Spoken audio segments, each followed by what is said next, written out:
बोला छठी मैया की जय।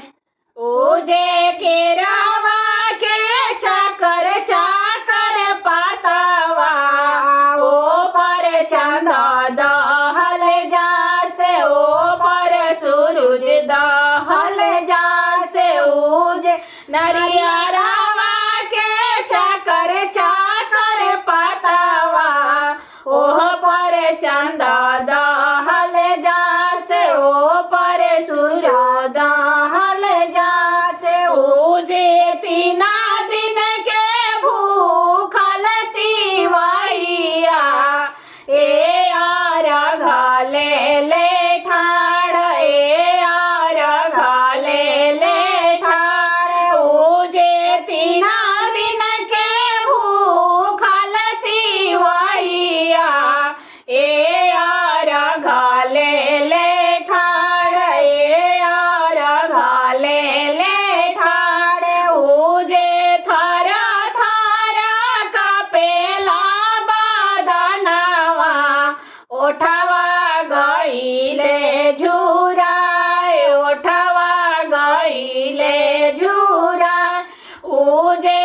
थरा थरा कापेला बदनवा, ओठवा गइले झुराए, ओठवा गइले झुराए उजे। नींबुआ के चाकर चाकर पातावा, ओ पर चंदा दहल जासे, ओ पर सूरज दहल जासे उजे। संतरा के चाकर चाकर पातावा, ओ पर चंदा दहल जासे, ओ पर सूरज दहल जासे उजे। तीना दिन के भूखल तिवैया, ए अर्घ ले ले ठाड़, ए अर्घ ले ले ठाड़ उजे। तीना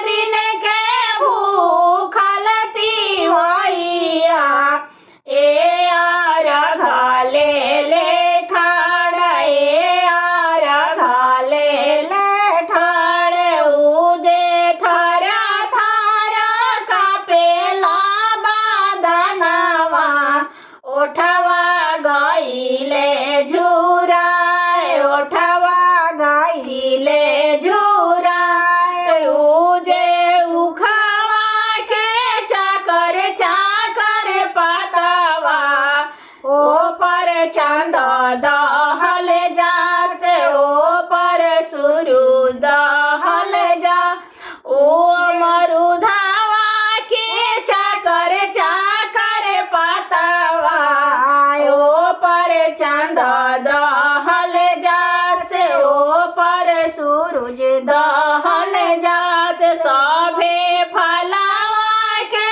चाकर चाकर पातावा, ओ पर चंदा दहल जासे, ओ पर सूरज दहल जासे उजे। तीना दिन के भूखल तिवैया, ए अर्घ ले ले ठाड़, ए अर्घ ले ले ठाड़ उजे। तीना दिन के भूखल तिवैया, ए अर्घ ले ले ठाड़, ए अर्घ ले ले ठाड़ उजे। थरा थरा कापेला बदनवा, ओठवा गइले झुराए, ओठवा गइले झुराए। बोला छठी मैया की जय।